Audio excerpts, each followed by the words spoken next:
भीम के मस्ती देखने के लिए शुरू हो जाइए। सबसे पहले भीम और काली अपने घर के किचन में चले जाते हैं और बहुत सारे मस्तियाँ करने लगते हैं, जिसमें वो सब आटा एक दूसरे के ऊपर फेंकने लगते हैं, जिसमें उन सबका घर पूरा गंदा हो जाता है। अब भीम मुझे झूले पे मिल रहा है और उसकी माँ उसे एक कपड़ा दे दी है, जिसे लेकर के भीम सो रहा है। पर अगले पल क्या होता है, भीम अपने जानवर दोस्त के साथ डांस कर रहा है और सबको डांस सिखा भी रहा है। पर मुझे लगता है वो सिर्फ डांस सीख नहीं पा रहा, और ये क्या, भीम के साथ तो बहुत सारा अजब-गजब चीज हो रहा है। और ये क्या, मुझे लगता है भीम अपने छाती पर चढ़ चुका है। और ये क्या, भीम अपने नींद में क्या क्या कारनामे कर रहा है और सबको गाना भी सुना रहा है।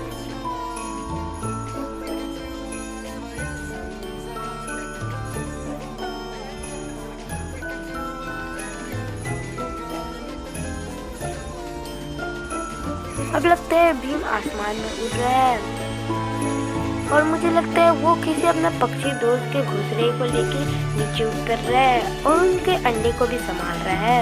और भीम किधर चला गया? ओ, ये तो उसका भालू दोस्त है, जिसके साथ वो हमेशा खेला करता था। पर लगता है वो भालू दोस्त आज भीम के साथ मिलने को आया है।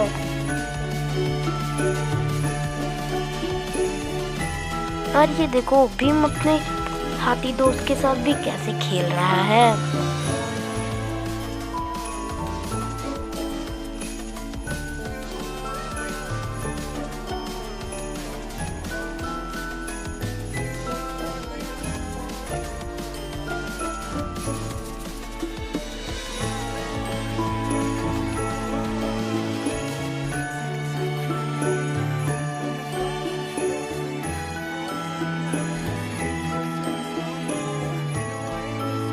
और मुझे लगता है अभी भीम और भी ज्यादा खेलेगा, और ये यहाँ पे ये अपने बंदर दोस्त के साथ भी पेंटिंग कर रहा है। और लगता है आज इन दोनों का होली का त्योहार है, इसीलिए वो एक दूसरे को रंग लगा रहे हैं।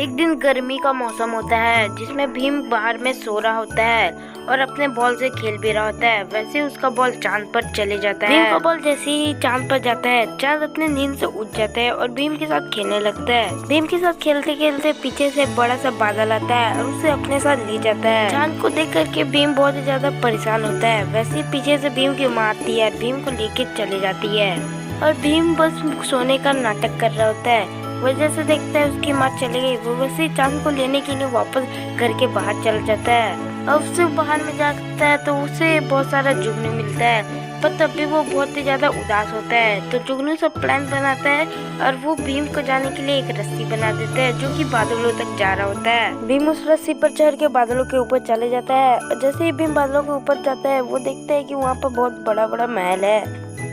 और भीम जैसे चढ़ता है बादलों के ऊपर, वो बादलों के ऊपर से उस महल के अंदर चला जाता है। भीम वो उस महल के ऊपर घूम ही रहा होता है, तो वैसे उसे बादलों के सैनिक दिखाई देते हैं, जो किसी के लिए खाना लेकर के जा रहे होते हैं। भीम को उस खाने के प्लेट में चांद दिख जाता है, तो वैसे ही भीम चांद को लेकर के भागने लगता है। तो फिर उसे बादलों के सैनिक घेर लेते हैं। तब भीम कैसे भी करके उन सैनिकों को भगा देता है। बादल में जो शैतान रहते हैं, वो उन सबको देख के बहुत हंसते हैं, पर भीम उन लोग का डंडा ले लेता है और उस शैतान को मार देता है। जिसके बाद भीम बादल को लेकर वहाँ से भागने लगता है।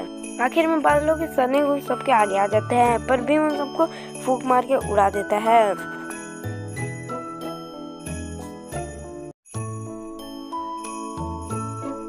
एक बार की बात है, एक दिन बहुत ही ज्यादा ठंड होती है, जिसकी वजह से माँ खिड़की को बंद कर देती है और भीम गर्म दूध पीकर के सोने चला जाता है। और भीम देखता है कि उसके घर के आसपास सब जगह बर्फ ही बर्फ जम चुकी है।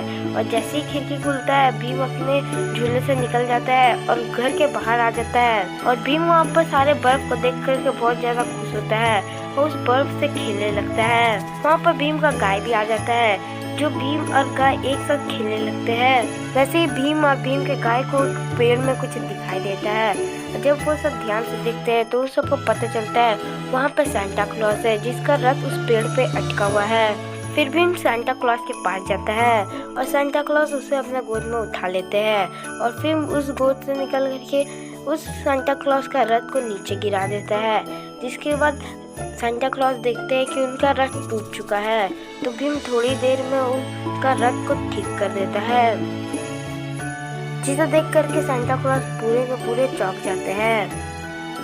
तभी वो अपने सांता क्लॉज का जो हिरन रहता है वह अपने टूटे हुए पैर को लेकर के आता है, पर भीम अपने घर से एक पट्टी लेके आता है और उसके हिरन को ठीक कर देता है। तब भी उनका हिरन आगे नहीं जा पाता, तो भीम हिरन के बदले अपने गाय को वहाँ लगा देता है, पर वैसे ही भीम का नींद खुल जाता है और भीम बाहर जाके देखता है कि बाहर में उसका गाय है और आसमान से सांता क्लॉज जा रहा है। तभी उसको याद आता है कि वो सब उसका सपना था। एक दिन गर्मी का मौसम होता है जिसमें भीम बाहर में सो रहा होता है और अपने बॉल से खेल भी रहा होता है। वैसे उसका बॉल चांद पर चले जाता है। भीम का बॉल जैसे ही चांद पर जाता है, चांद अपने नींद से उठ जाता है और भीम के साथ खेलने लगता है। भीम के साथ खेलते खेलते पीछे से बड़ा सा बादल आता है और उसे अपने साथ ले जाता है। चांद को देख करके भीम बहुत ही ज्यादा परेशान होता है। वैसे पीछे से भीम की माँ आती है, भीम को लेके चले जाती है और भीम बस सोने का नाटक कर रहा होता है। वो जैसे देखता है उसकी माँ चली गई, वो वैसे चांद को लेने के लिए वापस घर के बाहर चल जाता है। अब उससे बाहर में जाता है तो उसे बहुत सारा जुगनू मिलता है, पर तब भी वो बहुत ही ज्यादा उदास होता है। तो जुगनू सब प्लान बनाता है और वो भीम को जाने के लिए एक रस्सी बना देता है जो कि बादलों तक जा रहा होता है। भीम उस रस्सी पर चढ़ के बादलों के ऊपर चले जाता है और जैसे ही भीम बादलों के ऊपर जाता है वो देखता है कि वहाँ पर बहुत बड़ा बड़ा महल है और भीम जैसे चढ़ता है बादलों के ऊपर, वो बादलों के ऊपर से उस महल के अंदर चला जाता है। भीम वो उस महल के ऊपर घूम ही रहा होता है तो वैसे उसे बादलों के सैनिक दिखाई देते हैं जो किसी के लिए खाना लेकर के जा रहे होते हैं। भीम को उस खाने के प्लेट में चांद दिख जाता है, तो वैसे ही भीम चांद को लेकर के भागने लगता है। तो फिर उसे बादलों के सैनिक घेर लेते हैं। तब भीम कैसे भी करके उन सैनिकों को भगा देता है। बादल में जो शैतान रहते हैं वो उन सबको देख के बहुत हंसते हैं, पर भीम उन लोग का डंडा ले लेता है और उस शैतान को मार देता है। जिसके बाद भीम बादल को लेकर वहाँ से भागने लगता है। आखिर में बादलों के सैनिक उन सबके आगे आ जाते हैं, पर भीम उन सबको फूंक मार के उड़ा देता है।